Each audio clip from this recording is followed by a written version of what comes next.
Saya sempat tidak terlalu perhatian dengan masalah virus corona, kecuali yang berkaitan dengan masalah agama, khususnya tentang hadis seputar obatnya, doa dan zikir penangkalnya, serta beberapa tips duniawi untuk menjaganya. Mungkin karena saat itu corona belum hadir di Indonesia. Beritanya masih sekitaran Cina. Isinya tentang perjuangan pemerintah dan tenaga medis melawan corona di sana. Itu tergambar dari foto wajah tenaga medis yang memerah bekas masker dan kacamata. Saya hanya sebatas mengerti betapa beratnya tugas mereka. Saya sempat jengkel saat melihat video warga Iran yang menjilati pagar kuburan dan membaca tulisan tentang rakyat Italia yang dinilai sangat meremehkan. Tapi itu pun hanya sambil lalu karena positif pertama di Indonesia pun belum kedengaran.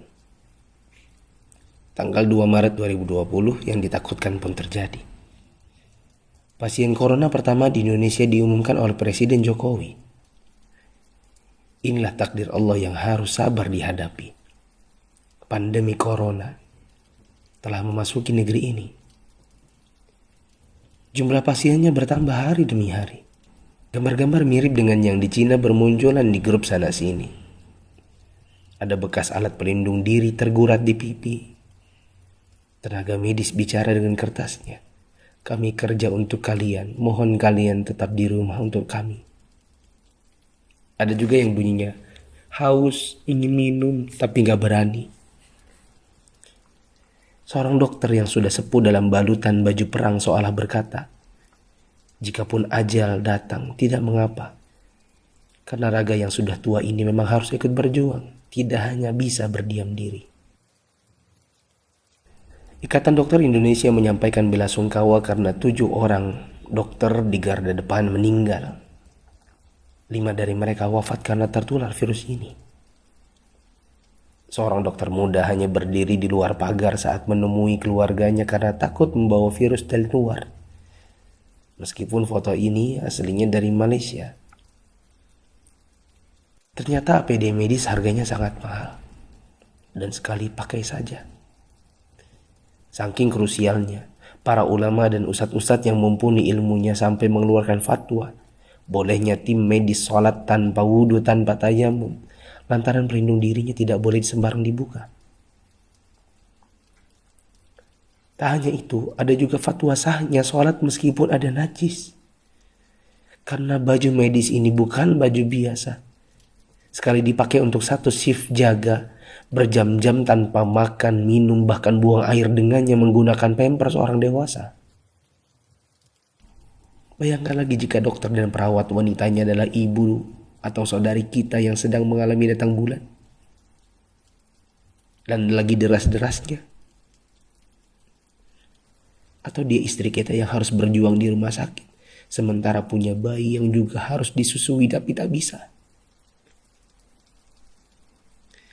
Ada pun yang wafat, mayatnya tidak bisa dimandikan, bahkan tidak ditayamumkan seperti biasa, hanya disolatkan dan dikubur bersama plastik membungkusnya.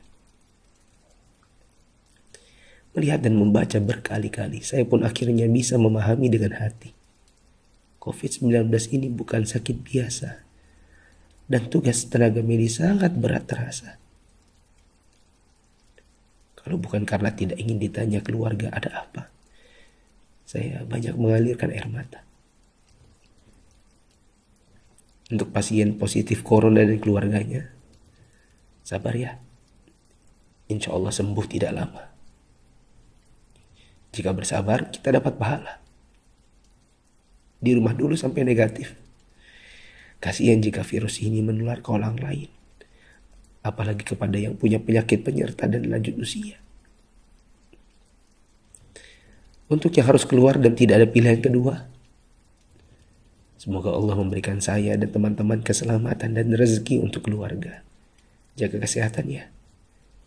Usahakan jaga jarak dengan orang di sekitar kita. Kita tidak tahu siapa yang tertular, siapa yang sehat. Karena yang positif corona pun bisa jadi tidak merasa karena tidak ada gejala. Untuk yang masih abai dari solidaritas bersama,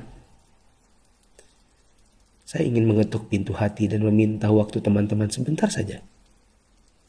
Yuk kita berpikir bersama. Jika teman-teman menggunakan media sosial atau punya kotak kaca media massa, teman-teman pasti sudah mendengar berbagai penjelasan wabah yang melanda. Pemerintah, dokter, para pakar sudah bicara, dari wawancara hingga rekaman video HP sederhana.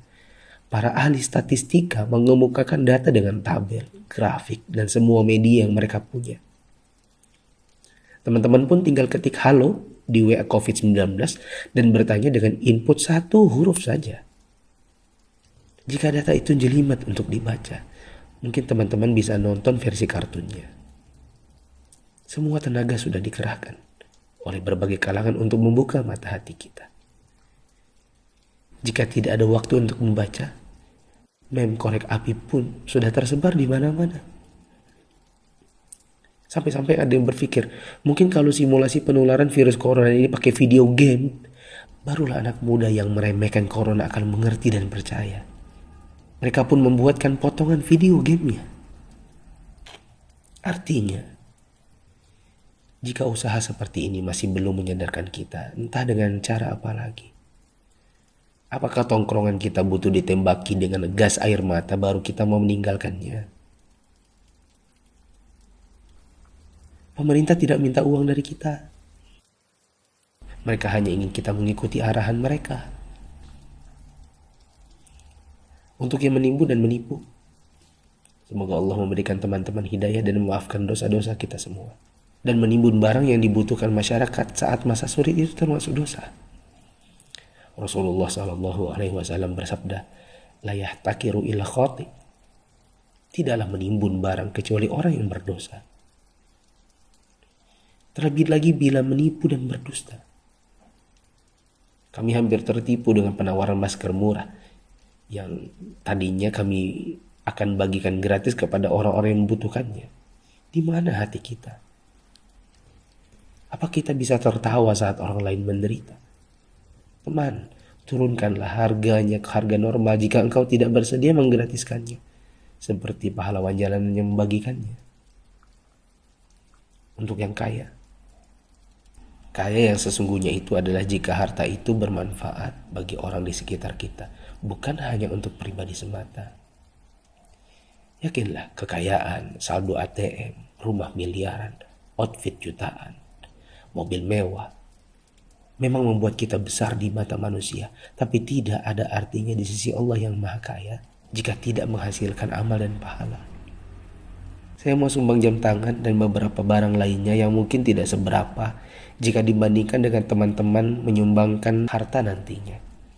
Terserah untuk pos dana apa. Mungkin masker, mungkin APD tim medis, hand sanitizer, sabun cuci tangan, dan sebagainya. Kita harus cintai harta kita ini dan bawa dia ke akhirat. Jangan sisakan untuk dunia. Untuk Bapak Presiden, BNPB, para gubernur, wali kota, dokter, perawat, ustadz, influencers, dan fundraisers, thanks for all you've done. Terima kasih. Jazakumullahu khairan. Semoga Allah balas teman-teman dengan tambahan iman, hidayah, dan pahala, hingga kita semua bisa dikumpulkan Sang Pencipta di dalam surganya. Jika menurut teman-teman ada orang di luar sana yang belum tergerak hatinya untuk punya empati kemanusiaan dalam wabah corona ini, coba kirim ke mereka. Siapa tahu setelah ini mereka bangkit mengerjakan amal kebajikan dan kita ikut dapat pahalanya.